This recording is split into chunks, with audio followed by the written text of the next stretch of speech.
Hey, welcome to Bethel Online. Thank you so much for tuning in.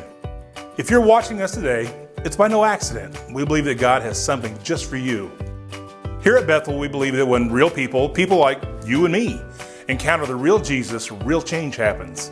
So our hope and prayer for you is that you have an encounter with Jesus today. We also believe that God has a next step for all of us to take. Today, your step may just be watching this week's message. It could be asking God to forgive you and finally putting your hope and trust and faith in Jesus for the first time. Maybe it's being baptized or beginning to read through the Bible, whatever it is. We want to help you take that next step. You can let us know what step you're taking by texting the word online to 765-433-2004. We would love to walk with you. During this season, God is teaching us to be flexible. It seems like every week there's a new challenge and more changes. A great way to stay up to date on all the changes that's happening at Bethel is to follow us on social media.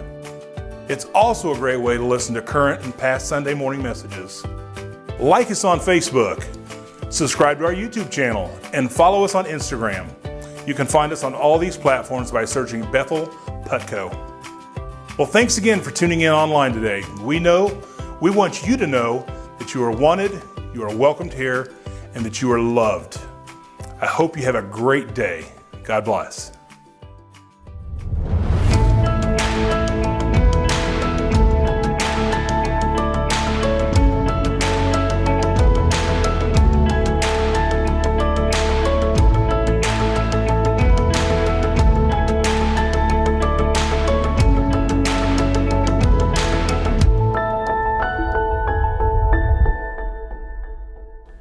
Good morning. Welcome to Bethel Online. My name's Pastor Nathan, and I'm glad you joined us this morning. We also meet at 10:30 at Deer Meadow Elementary School in Greencastle. We would love for you to join us. We'd love for the opportunity to get connected to you. Drop us a line at hello@bethel.us or come see us, set up a visit and come see us in person on Sunday morning. We'd love to get to know you. You can be sure of this. We would love to have an opportunity to walk with you as you encounter Jesus. At Bethel, we believe when real people like you and people like me, when we encounter Jesus, that He can do transforming works in our life and that He wants to continue to walk with us as He transforms us to be more like Him. We're in a series right now called Encounters with Jesus. This morning, I'm going to talk about an encounter that Jesus had with one of His close friends. His friend Lazarus has an encounter with death. He actually dies, and Jesus raises him from the dead. But that's not the only encounter that happens here. Jesus encounters Mary and Martha, Lazarus' sisters, in their grief. I don't know about you, but when I grieve, I'm often tempted to run away, to hide my pain. When I grieve, I'm often kind of unpredictable in what emotions will actually come out. And maybe you've gone through a season of grief, or maybe you're grieving right now. Maybe you're grieving something tragic, or maybe you don't even realize that you're going through grief right now. But Jesus has this encounter with Mary and Martha. And we even see grief in Jesus Himself in the passage, as He encounters these people that He loves. John chapter 11 tells the story of Lazarus. It says a man named Lazarus was sick. I love that the scripture takes a moment to name Lazarus specifically, and it's because Lazarus was specifically a friend of Jesus. He was from Bethany, the village of Mary and her sister Martha. This Mary, whose brother Lazarus now lay sick, was the one who poured perfume on the Lord and wiped His feet with her hair. This is a reference to another event in which Mary kind of recognizes Jesus for who He is and worships Him by pouring out what is of value to her on His account. It says, so the sisters sent word to Jesus, Lord, the one you love is sick. Now, Mary and Martha knew that Jesus and Lazarus were friends. They knew that Jesus cared about Lazarus. We often think that, well, if God cares about me, surely he's going to solve my problem. And the reality is, in this story, Lazarus will die and Jesus will raise him from the dead.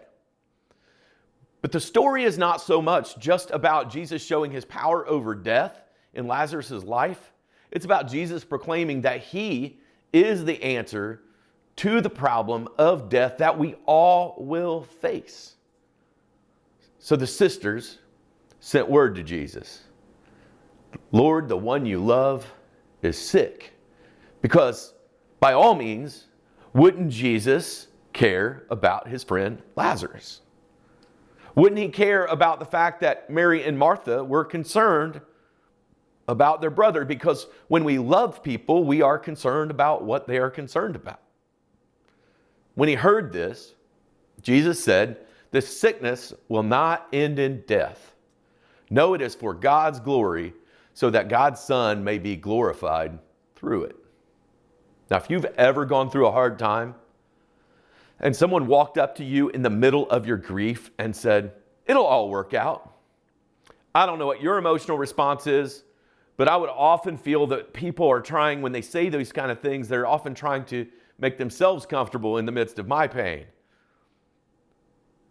When Jesus says, no, it's for God's glory so that God's Son may be glorified through it, I don't think that made Lazarus feel any better.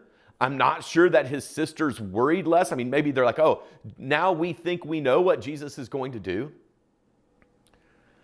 And then it says in verse 5, now Jesus loved Martha and her sister and Lazarus. These were people that Jesus did love. It's a fact that the writer is mentioning after the story, but I wonder if, as they went through the illness, if maybe they questioned, where was God in all of this? So when he heard that Lazarus was sick, he stayed where he was 2 more days. Do you hear the irony here? Because when you're grieving or when you're sick or you're in the middle of tragedy or struggle, the last thing you want to do is be stuck there. The thing that you want so badly is for someone to fix it, to solve it, to reverse it. But when Jesus hears that Lazarus is sick, he stayed where he was for 2 more days. And if you're like me and you were in Mary and Martha's shoes, or especially in Lazarus' shoes, you have to be wondering, like, does Jesus love me if he's not coming right away? Where is he? I mean, he's only a short distance away and we have a problem here. And he said to his disciples, let's go back to Judea. Now, they had been in Judea, and many of the people in Judea had rejected Jesus, and they had rejected the disciples, and they had almost gotten stoned there. And you see really quickly that the followers with Jesus, the disciples, remind Jesus that the last time they were there, the Jewish people tried to kill him. And they're questioning, you want to go back? And Jesus answered, are there not 12 hours of daylight? Anyone who walks in the daytime will not stumble, for they will see this world's light. It is when a person walks at night that they stumble, for they have no light. What Jesus is saying is we were rejected because the people are in the darkness. After he had said this, he went on to tell them, our friend Lazarus has fallen asleep, but I'm going there to wake him up. His disciples replied, Lord, if he sleeps, he'll get better. See, I think that Jesus' followers knew that if they went back, it could get messy. But Jesus knows that it's going to get messy, and he still winds up going back. The disciples try to give him other options about don't you know you can do something from a distance, Jesus? Can you call in a favor with God? Jesus had been speaking of his death, but his disciples, of Lazarus' death, but his disciples thought he meant the natural sleep. So then he told him plainly, Lazarus is dead. Well, that's a problem, because Jesus had just said it wouldn't end in death, but it appeared that it had ended in death. He says, for your sake, I'm glad I wasn't there so that you may believe, but let us go to him. Now, if you are Lazarus or Mary or Martha, obviously if you're Lazarus, you're not feeling anything right now, but if you're Mary and Martha, This is going to be hard to swallow, that God believes, that Jesus believes it's for your own good that this is happening. It's for his glorification, but it's for his good, for your good that it's happening. Jesus said he's glad.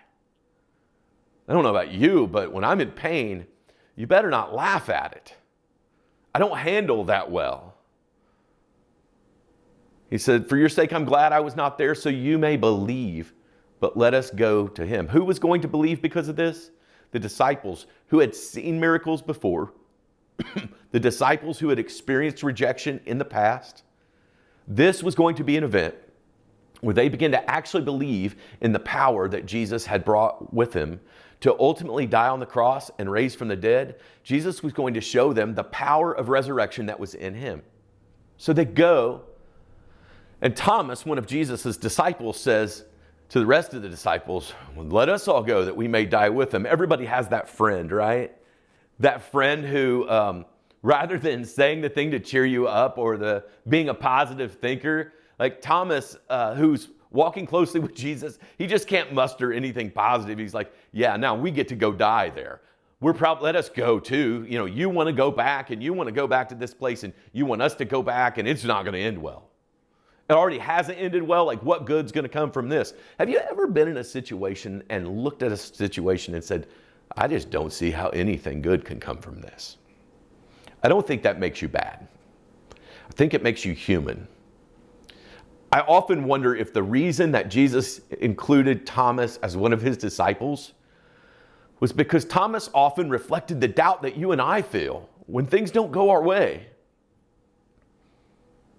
I love that Jesus doesn't say, fine, Thomas, stay here. You don't believe in me? Just get away from me. But Jesus lets Thomas continue to go with him where he will learn to believe. On his arrival, Jesus found that Lazarus had already been in the tomb for 4 days. In Jewish culture, you were considered dead at 4 days. Like, no hope. There was no chance, no opportunity. You were dead. You were gone. You were beyond ritual cleanliness. You had already been buried and put away, even if you had gone through the Jewish burial rites. Lazarus had been in the tomb for 4 days. Now, that's a problem. What does a body begin to do after 4 days? It begins to decay. It begins to stink. It now becomes a threat, not just to the one who died, but it becomes a threat to those around. And the Jewish people would have long since buried him by now. I wonder if there are some things in our lives that we've buried because we haven't seen how God's going to act on them. Now, Bethany was less than 2 miles from Jerusalem. I'm not a fast guy, but I can walk 2 miles in 20 minutes. Jesus could have gotten there in 20 minutes, but it took him 2 days.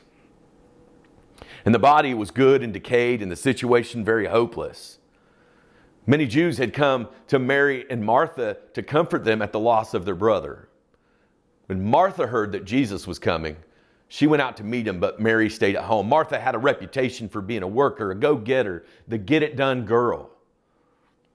And I can only imagine in her grief that she was worrying about making sure that everything was done right, that the burial had been dealt with, it had been done, and now she was dealing with the grief of her brother. And she hears that Jesus is coming, and I just can see her coming to Jesus with some real strong opinions about his lack of presence for her.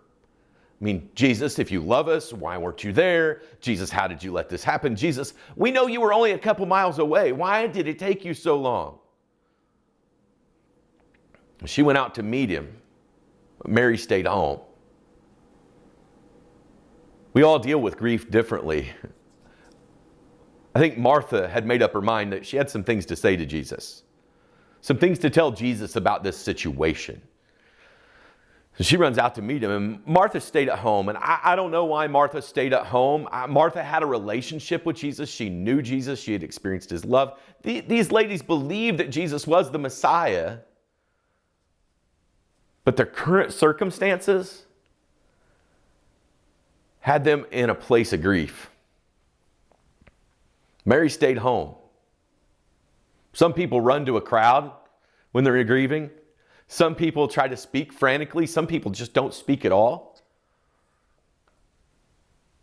Lord, Martha said to Jesus, if you had been here, my brother would not have died. She's looking at Jesus saying, listen, this did not have to happen, but you let it happen. Martha's, and honestly, there's a little bit correct in Martha's assumption to Jesus. That Jesus had allowed this to go through his hands into their life. And she, I believe, from a place of pain, looks at Jesus, and even though she tried to speak when she called him Lord with some level of respect, there was a level here of like, God, I have questions for you. And I love that Jesus doesn't immediately turn her away. He doesn't criticize her. He doesn't pick at her. He just meets her where she's at. I think so often when it comes to God and our grief, we're not sure there are answers, so we don't talk to God about the situation. We might know that God's good, and we might know that all the people who come through the funeral line at the funeral home seem to have a quick and easy answer about what this is for, but we, in our own way, often run from intimacy with God when we don't understand God. And she even looks at him and she says, but I know. It's like, I know in my head, but my heart is hurting. But I know that even now, God will give you whatever you ask. I mean, that's a statement of faith, even in the middle of her pain. Maybe your big step of faith today is to say, I know, God, I know that you're good. I know that you love me. I mean, I've been your friend, God. So why? Why doesn't my being your friend keep me from pain? Jesus said to her, your brother will rise again. Now, I don't know if Martha and Mary had experienced the typical funeral conversations where people try to say quick little things to make you feel better. But I don't think Mary really hears this as a promise that Jesus is going to heal her brother. And right now, that's her biggest concern. Martha answered, I know he will rise again in the resurrection at the last day. She was repeating what she had been taught, but she had not fully experienced yet. And Jesus had promised that there was going to be a resurrection. And she believed it. But this situation seemed really dead. Not just sort of dead, not just kind of dead, not just theoretically a good story that ends with resurrection, but this was death. Jesus said to her, I am the resurrection and the life. The one who believes in me will live even though they die. And whoever lives by believing in me will never die. Do you believe this? And Jesus is not talking about earthly life. The reality is that even though Jesus heals Lazarus, Lazarus still eventually dies. This is a problem. It's like the overarching problem of humanity is that at the end of your humanity, there is earthly death. And Jesus is speaking to something else beyond Lazarus's physical pain and death. But right now, that's all that Martha can see. Yes, Lord, she replied, I believe you're the Messiah, the Son of God, who is to come into the world. I love this because it's like Martha is kind of like the kid who grew up in church and knows all the right things. You know, you see him and you're like, are you a Christ follower? And they're like, God is good, right? God is good all the time. And they know to say it, but we often miss out on knowing him. Like Martha knows these things about Jesus, but she's about to learn in a very personal way that Jesus is the hope. The hope in this world that she's living in, but also the hope beyond the problem of death. After she said this, she went back and called her sister Mary aside. I don't know if there was any interaction in them when Martha left, but to go see Jesus, but for some reason, Martha goes back and she tells Mary, the teacher's here, she said, and is asking for you. Now, notice when she talked to Jesus, she called Jesus Lord. But when she goes back to her sister, and I think they've been dealing with grief together, she goes back to her sister and she just refers to Jesus as teacher. Because maybe at this point, for her, Jesus is a teacher. maybe in her heart, she's having a hard time reconciling how this good teacher could also be her Lord in the middle of her pain. She tells her that he's asking for her. I wonder if Mary had questioned his love for her, his like, we called you Jesus, you didn't come. But now Jesus is calling for her. When Mary heard this, she got up quickly and she went to him. Now, Jesus hadn't yet entered the village. By the way, let me stop and say that maybe your first step to dealing with grief is to stop avoiding God and the questions that you don't believe God can answer and begin going to God. Jesus had not yet entered the village, but was still at the place where Martha had met him. So Jesus still isn't hurrying. When the Jews who had been with Mary in the house comforting her noticed how quickly she got up and went out, they followed her because they supposed that she was going to the tomb to mourn there. When Mary reached the place where Jesus was and saw him, she fell at his feet and said, "Lord, if you had been there, my brother would not have died." The emotion comes pouring out of Mary. I don't know about you, but I hate having extreme emotion. When I'm angry, I'd rather hide that I'm angry. When I'm sad, I don't want to fall down and cry and weep. I don't want a bunch of drama. Most of us don't. But the reality is that while many of the religious people of the day would have gotten really nervous about the mess that Mary is in right now, Jesus does not seem upset or concerned or angry at Mary when she comes to him and falls at his feet. You know, Mary falls at Jesus' feet here, and later she anoints his feet as her king. "Lord, if you'd been here, my brother would not have died." When Jesus saw her weeping, and the Jews who had come along with her also weeping, he was deeply moved in spirit and troubled. Jesus was moved, impacted by her pain. I believe when you grieve and when I grieve, Jesus cares. He doesn't love the pain and the hurt of this world. He asks, "Where have you laid him?" "Come and see, Lord," they replied. And Jesus wept. When they tell Jesus to come and see, I think they were asking him to enter into their hurt with them. Come and see, Lord. Maybe today is really a good day in the middle of whatever you're going through. Not that God doesn't see, not that God doesn't know, because Jesus knew Lazarus had died. Jesus knew they were hurt. Jesus knew Martha well enough to know that Martha was rushing around like crazy, probably trying to get everything right, make sure everything was right. And he knew that Mary was so emotionally broken. But when they invite him to come to the place that was dead in them, Jesus is willing to join them in the moment. And then verse 35, the shortest verse in all of Scripture, but so powerful to the human condition, Jesus wept.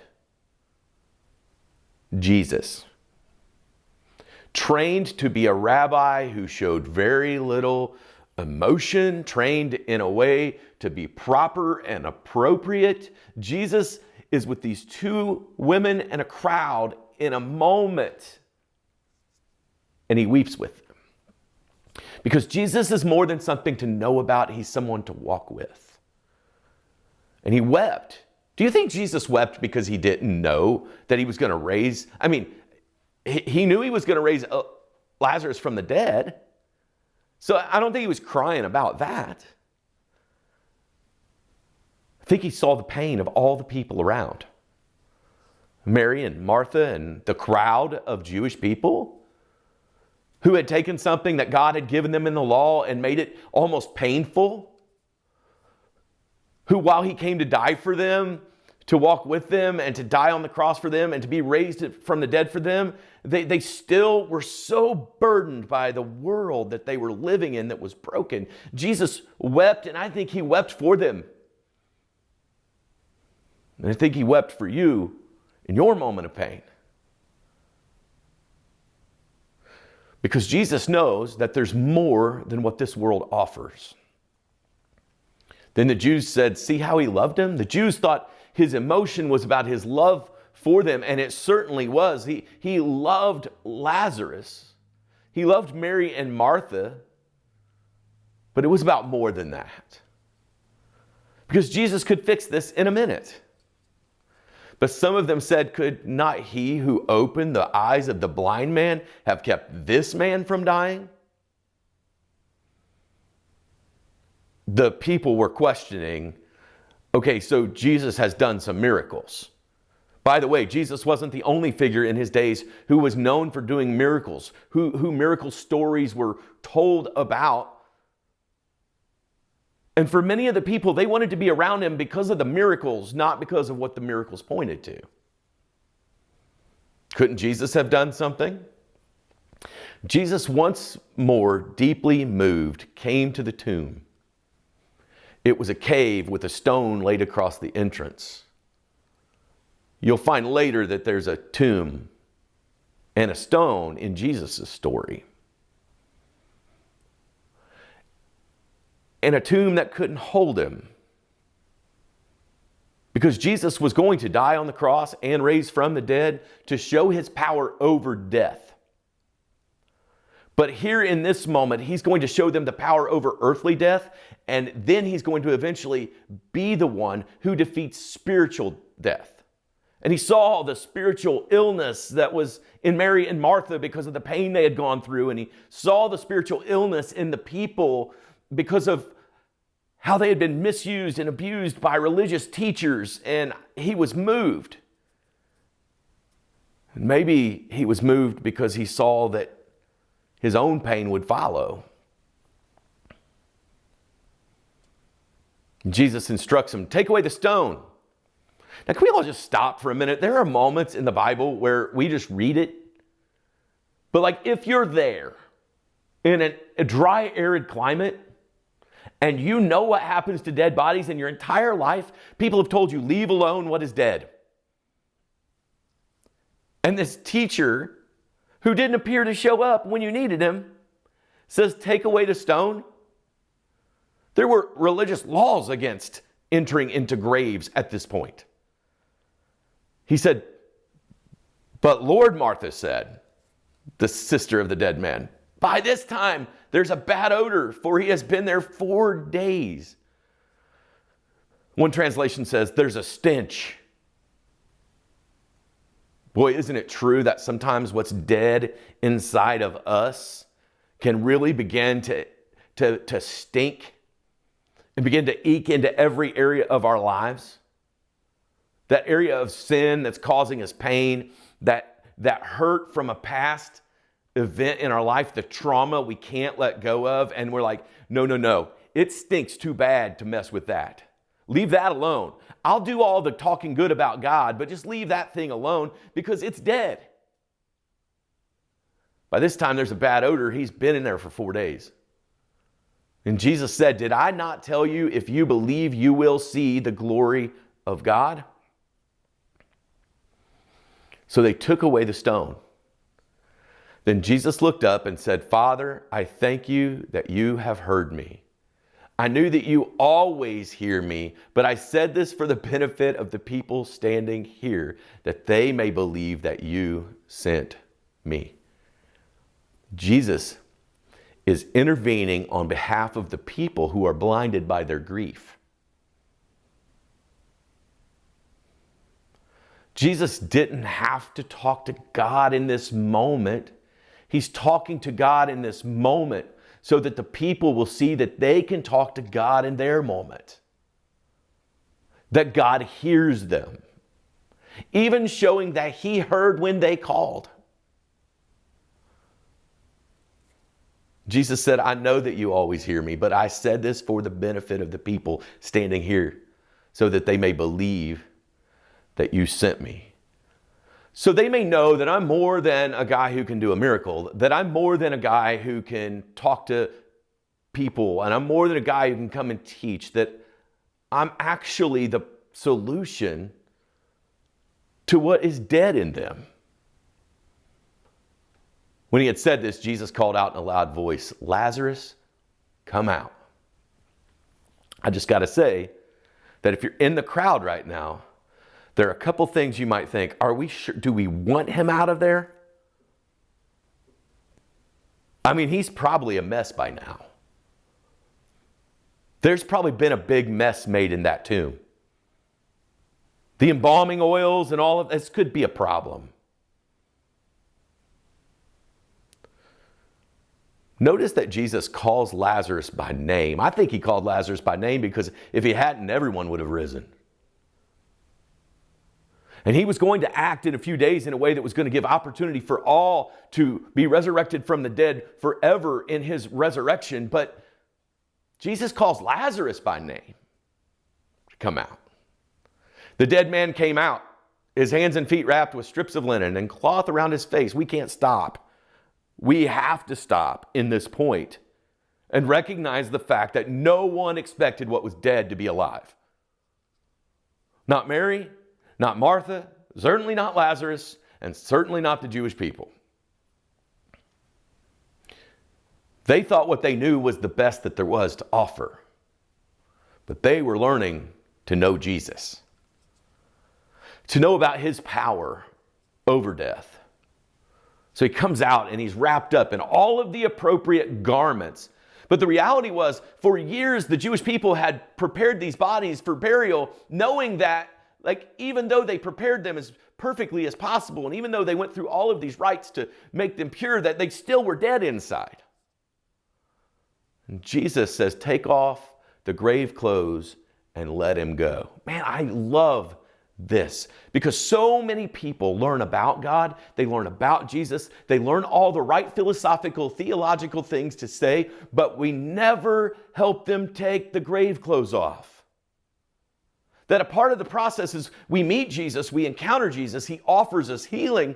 But not only does he offer us healing, he often gives us a community that can help us take off what used to be dead and to show the life that is within us because of what he can do. Take off the grave clothes and let him go. You think maybe some of the people were like, I don't know if I really want to mess with what's already dead. You see, Jesus was showing them, he was fulfilling a prophecy that he would die and raise from the dead. He was also showing them his power over death, which had been prophesied to the Jewish people. But he was also walking with Mary and Martha in their grief and bringing what was dead to life. And I believe he'll do the same in you. Maybe you're walking along with a pretty good idea of what church people say you should say about God. Sunday school kind of things that you were taught or that grandma taught you. But wouldn't you agree with me here that Mary and Martha had a different perspective about God's goodness when they saw that he had power over what was dead and to bring it to life? I will say this. If Mary and Martha had never called out to Jesus, could they have missed what Jesus was going to do? Maybe your first step is to call out to Jesus. Maybe that thing you stopped praying about because you're like, well, that's done, that's over. Well, that's a place of shame and guilt. That's a shame of that's a place of mess in my life. Like nobody really wants to get their hands into the mess of who I am because of what's happened in my life. Jesus is not afraid of your grief. He's not afraid of your mess. And he wants more than for you to know these easy little statements about him. He wants to be with you while you experience the miraculous transformation that he can do in your life. He's willing to grieve with you, but he's willing to bring you out of your grief and help you take off the grave clothes. Can you imagine that he was wrapped tightly, that he was harnessed and kept back and kept from moving because he was wrapped so tightly that even though life was trying to come out of him, that maybe today's the day that you start to let go of the clothes you've been wearing for so long. How many of us begin to wear what happened to us as our identity? And we say things like, well, I'm just the poor abused kid, or I'm just an addict. And that's just how it is. And by all means, I have to hide those things so that I can somehow feel qualified. When in reality, it's when Jesus puts his hands in them. We often have to be a mess in order for God to do the miracle. Look, I'm not going to sit here and say the easy little Christian statements about whatever you're going through, whatever you've been through, whatever you're struggling with. I'm not going to try to wrap everything up in a perfect little bow and tell you God's going to reverse everything that's happened to you. But I will promise you that he's capable of bringing life where there was death. And not just here on earth, but there is a death that is far more concerning and far more heartbreaking to the God of the heavens and the earth. There is a broken, messed up world that we live in that is on the train to a horrible direction because it doesn't know the source of hope. As a church, can we be the church that helps remove people's death clothes, burial clothes? As a Christ follower, can we cry out to Jesus on behalf of others?